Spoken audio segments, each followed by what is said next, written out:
our third house, which is the Casa Lubao. I want to show to you first the common rental houses that we have here. And these are the houses that you can see around this area, okay? So the house that you can see on your left side, on that corner, so that's our Casa Tondo from Tondo, Manila. And that house was built in the year 1900. So that is the typical structure of the houses that you can see in Tondo, Manila before. And as you observe at the second floor of the house, on every windows, there's a roof attached above it. They call that canopy in English or media agua in Spanish. It serves as the protection of the house from strong rains and extreme heat of sunlight. And right now, that's a rental house here with 3 bedrooms that can occupied by 6 persons. Once again, that's our Casa Tondo from Tondo, Manila. And the house next to Casa Tondo, the greenhouse over there, so that's our Casa Candaba from Candaba, Pampanga. And that house considered second to the oldest house that we have here because the house was built in the year 1780 under the ownership of Don Policarpio Pelayo. So the second person who owned the house was his daughter Maria Pelayo, and in the year 1961, that house became historical because the national artist for film direct Jerry De Leon used that house for his immortal epic movie, The Nole Me Tangere. And in the said film, that house became the home of Capitan Tiago and Maria Clara. They're one of the main characters in the said novel. And in the year 1970, that house had different establishments. So at the ground floor of the house, it had tailoring shops, variety stores, clinic, and pharmacy, while the second floor of that house before became a movie theater. And right now, that's our main office here. So once again, that's our Casa Candaba from Candaba, Pampanga. And the gray house that you can see behind the fountain, that's our Casa Mexico from Mexico, Pampanga. And that's the only house here that was not found to its original location because that house was found dismantled in the junk shop where they also bought the parts of it. That's why when they transferred the parts of the house here, they didn't have any idea on how to rebuild it because they didn't see that house as a whole. So what they did, they conduct a research about that house, and luckily they found an old photograph of it, and that became their basis to reconstruct it. Okay? So right now, that's also a rental house here, but way back 2010 to 2015, that's our front office and main office here. So once again, our Casa Mexico from Mexico, Pampanga. Okay? And the white house that you can see on your right side, so that's our Casa May Kawayan from May Kawayan, Bulacan. And that house was built in the year 1913 under the ownership of Chodoro Escoto. But that house was first built in San Fernando, Pampanga. And in the year 1950, Mr. Rogelio Urrutia bought that house, and that was the time that he decided to transfer that house on his province in May Kawayan, Bulacan. And right now po, that's also a rental house here with 5 bedrooms that can accommodate 12 to 15 persons. Once again, that's our Casa May Kawayan from May Kawayan, Bulacan. And now, let's proceed to our third house, the greenhouse over there, the Casa Lubao.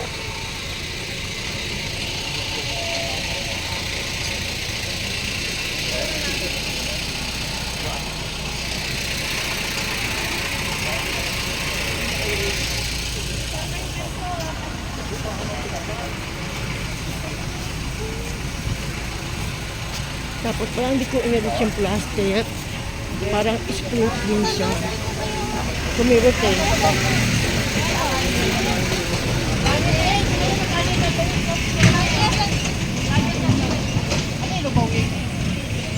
Sa Luis! Kalye sa Luis! Kalye San Luis.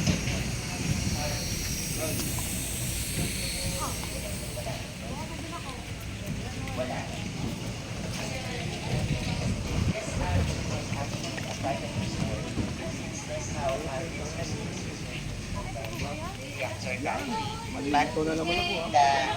The houses in Ilocos was actually owned by the government. Yes, so government na nangangalaga. Okay, so, by the way, we're now here to our third house, the Casa Lubao from Lubao, Pampanga. If Casa Candaba consider second to the oldest house that we have here. So this house is second to the youngest because the house was built in the year 1920 under the ownership of Valentin Arastia and his wife Francisca Salgado. So the said couple are one of the people who sponsored the education of our late President Diosdado Macapagal. And in exchange with that, his mother, Madam Romana Pangan, became laundrywoman and wet nurse to the family of Arastia. So before World War II started, actually, there were Japanese soldiers who sent here in the Philippines to spy. Just like in the family of Arastia, they had a driver before who were just pretending because this driver was actually the spy and the colonel of the Japanese soldiers. That's why when the World War II started, this beautiful house became their garrison or their headquarters. And before, the Japanese soldiers had the customs that after they use the house, before they leave, they need to burn it together with the family who lives in the house. And when they about to burn this beautiful house, there's one person who opposed to the plan. And that's the driver of the family of Arastia who became the spy and the colonel of the Japanese soldiers because according to him, in his 10 years of working in the family, they treated him well and accept him like a true family. That's why he didn't let this house to be burned and the family to get harmed.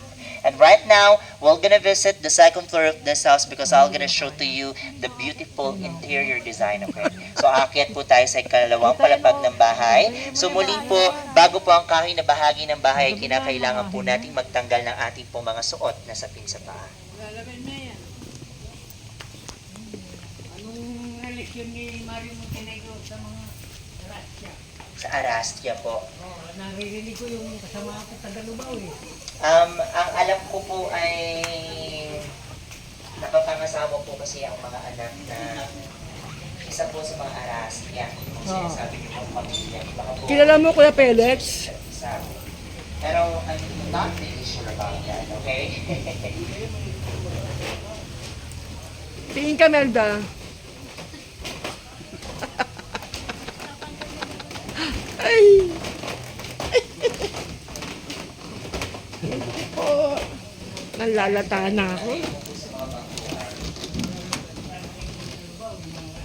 Opo, mayayaman po talaga yan. No? Ay, Very impulso po sila sa isang po mga tao na nagpaaral sa ating pong dating presidente na si Diosdado Macapagal. No? Mayaman talaga sila. Okay. So, hintayin lang po natin yung ilan po nating mga kasamahan bago po tayo magpatuloy sa ating pong paglalakbay. Ano po?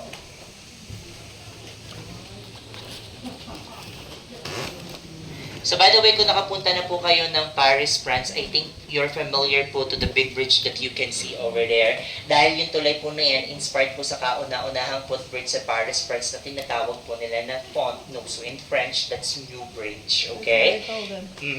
And dito po, to make it more Filipino, tinatawag po namin ito na tulay ni Lola Bashang or Lola Bashang's Bridge. The reason it is because dyan po sa gilid ng tulay, makikita niyo po yung statwa ni Lola Bashang na nagkukwento sa mga bata. And she's a famous storyteller here in the Philippines, okay? Lola Bashang. But did you know that in real life, Lola Bashang is not actually a woman, he's actually a man. Because Lola Bashang is just a pen name of a famous Filipino writer and that's Severino Reyes. So ginagamit po ni Severino Reyes ang pen name na Lola Bashang sa kanyang mga sulatin noon to hide his true identity. Kasi nga po, ang mga Pilipinong manunulat noon, karaniwan tinutuligsan ng pamahalang Espanya noon since against po sila sa Spanish government. Okay? So, ngayon, ginamit din po ni Lola Bashang o ginamit din ni Severino Reyes ang pen name na Lola Bashang sa kanyang mga kwentong ginagawa. Katulad na lamang po ng kwento ng Tikbalang, Kapre at Manananggal. And you're gonna see that beneath the bridge. Ayan. So sa may 3 foundation po, makikita niyo po ang statwa ng Tikbalang, Kapre at Manananggal. Okay, ginagamit pong panakot ng mga matatanda noon sa mga bata para sumunod po sila sa utos ng mga nakakatanda. Pero ngayon, hindi na po uubra yan. Okay? Para po umubra silang matakot, ang kailangan nyo na pong gawin, kunin ang gadgets nila or iPad. Saka po kayo susundin yan. No? So ngayon, hindi na po uubra yung Kapre, Manananggal at Tikbalang na yan. And over there po, you'll see that there's a river. And that river po is actually a natural river. So we call it here Umabol River. Yung tubig po sa ilog na yan ay nagmumula po sa malaking bundok na natatanaw niyo mula dito sa likod ng simbahan. And that's the Mount Native. that's a dormant volcano. Okay? So yung tubig din po sa ilog na yan is actually connected to the West Philippine Sea. That's why the water there is a brackish water. It's a combination of salt water and fresh water. Sa Tagalog po, tubig alat and tabang. Dito po sa amin, tinatawag po namin yung Nawawa or Sabang. But in other provinces here in the Philippines, they call that alabang. Kasi nga po, tubig alat at tabang, kaya tinatawag nila na alabang. Okay? And across the bridge po, you're gonna see a big building. Okay? And that building po is the Hotel de Oriente. Replica po yun ng first luxury hotel na naitayo po sa Binondo, Manila, and located po ito noon besides Binondo Church. So replica na lang po yan kasi yung original na Hotel de Oriente ay kasama pong nabomba during the World War II in 1942. Historical po yan dito kasi ginamit po yan noong 2015 APEC Summit. Okay? So sa ngayon po kasi hindi na po siya isang hotel. Wala na pong mga kwarto dyan. Ngayon po, yan na po yung pinakamalaking convention center na meron po kami. And yung original na Hotel de Oriente po, historical po yan. Nung nakatayo pa lamang ito sa Binondo, Manila, dahil ito po yung kauna-unahang gusali na nagkaroon ng linya ng kuryente. Linya ng kuryente. And ikalawa naman po sa nagkaroon ng linya ng telepono because the first building na nagkaroon po ng telephone line ay ang Malacanang Palace. So telephone number 1 ng Malacanang, telephone number itong Hotel de Oriente. That's why during that time daw po, walang wrong dial. Because all you need to do is dial 1 or 2. Sabi nga po nila, pick up the phone lang po, no? So once na nag-ring ang Hotel de Oriente, it means ang tumatawag po ay ang Malacanang. Same with Malacanang po. Kapag nag-ring ang Malacanang, Hotel de Oriente lang ang tumatawag. Kasi ang number nga lang po, 1 and 2. Okay? So, again, yan po yung aming pong Hotel de Oriente. Ngayon po, pure convention center na lang siya, no? Nagawa pong gayahin yung exterior design ng building na yan kasi nakakuha po sila ng plano from the National Archives ng exterior design. Pero the interior design itself, wala na po silang nakuha, so they decided to change everything inside the Hotel de Oriente. Kaya wala nang mga kwarto. Okay? Ngayon, papasok na po tayo sa loob ng bahay. I'm gonna show to you the interior design of this house, but reminders to everyone that we're not allowed to touch anything here. And bawal din po tayong umupo sa mga bangkuan dito kasi mga antigo na po ito. Okay? Sige po, pasok po. Ganda. Doggy.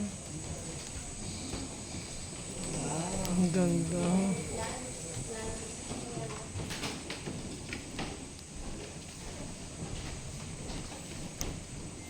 So the main attraction po of this house is actually the ceiling. So tingnan niyo po yung ceiling. May mga paintings po, may mga wood carvings ng prutas, and then meron din po sila dito wood carvings ng mga koi fish before you go to the corridor part of the house. Actually, may fruits po yan and koi fish because the previous owners of this house believe in feng shui, that's a Chinese belief which means good luck and abundance. Kaya po may fruits and koi fish. And yung pinaka-special feature naman po ng bahay na to, ito po yung mga wood carvings na makikita nyo between the ceiling and the wall. So they call that calados. So as you can see, these calados are actually open because they used it for the natural ventilation of the house para magkaroon ng magandang sirkulasyon ng hangin sa loob ng bahay. Kasi noon wala pa naman po tayong electric fan at aircon. So para po malamig sa loob ng bahay, so they usually put calados and pati na rin po ventanilla, which is the small windows that you can see po beneath big windows. Ayan po ang mga ventilations na nilalagay nila noon. Sabi nga po nila yung ventanilla po na yan, yung mga bintana na maliit sa ilalim na malalaking bintana, binubuksan po nila yung bibigay para magkaroon ng malamig na hangin sa loob ng bahay. At yung mga bata po noon, yung bintana po na yun, ginagamit po nila yung panuuran kapag meron pong dumadaan na parada o prosesyon sa labas ng kanilang bahay. Kasi nga po, delikado daw po, paupuin o pantulin ng mga bata sa kasinano ng bintana. Okay, kasi nga po malalaki ang bukas ng bintana, baka malaglag daw po ang mga bata. Alright? And this is the corridor part of the house, and usually po sa corridor, doon po makikita dati ang banggera or banggera. Doon sila natin kung nagbukas ng plato. Ayan. So, sa ngayon, tinatawag po natin ngayon lababo. Pero ang mga lababo po noon, wala siyang piping system and mga gripo. So, kapag po gusto nyo magbukas ng plato dyan, ihamin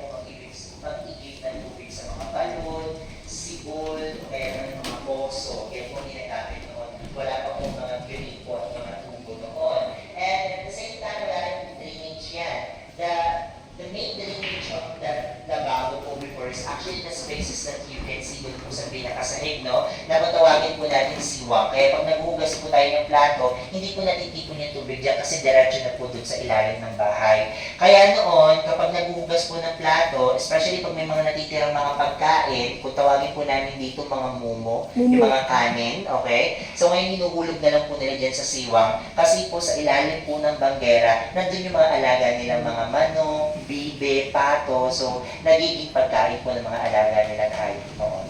Okay? So, pasok po kayo dito sa loob po ng kwarto. Check niyo po yung mga nakalagay na kagamitan. Ano po?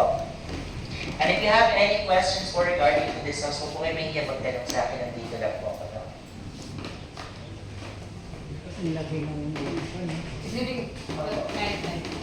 Ay, ito yung ano, yung antique talaga to. So, dismantle na yung from its original locations.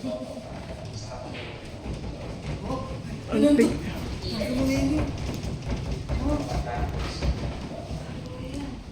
Some of the weapons for the defense are still original, especially yung mga harapan. Original. Ito mga malilinis na yung mga ayun, makikita niyo naman po sa itsura pala. Nara to. Wala pong nasabi sa amin kung anong kahoy, pero hardwoods po, of course. Isa na nga po dyan ng narat, kamagong, yan, ang ginagamit nila. Nara to. Pati ba ay nara? So, mainly, ano po, tinitreatment nito na iron treatment. Actually, everyday, pati yung box na ginagamit nila dito kapag nagpo-punish nila sa Ito ba yung picture mo? for anti-termites po. Kaya dito. Dito ginagano. Dito. Ang treatment po, kasi everyday, iba po yung Picture mo yun ako. Kung gagalawin yung pula, naka-video ko. Oo, sige. Ito. Sige ka, picture. Ang ganda. Ang palayok ang tingko to eh. O sige So after this po, we're gonna proceed to our last house, which is the Casa Luna from Luna La Union, the museum for the antique collection of the Amsterdam.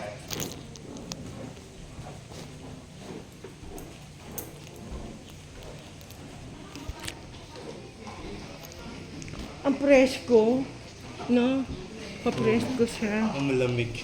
Kasi yung ano, may mga para batang ano eh. Exhaust fan.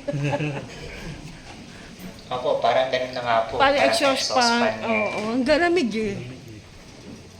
At saka mapapansin nyo sa mga ceiling ng mga bahay noon, especially sa labas, may makikita kayong mga butas. Ay po. Ayan yung parang exhaust. Ay, oo. Yeah. Para exhaust fan. Para may nilalabasan po yung init. Kaya malamig. Kayo ng bahay to?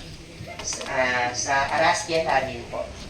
Ano pa kagalit? Arastia Para family. siya. Ano yung kamampangan yun? Panigurado po. Kasi po, galing po ito ng Lubao. Pero not sure po kung may lahi na rin silang Spanish. Para siya.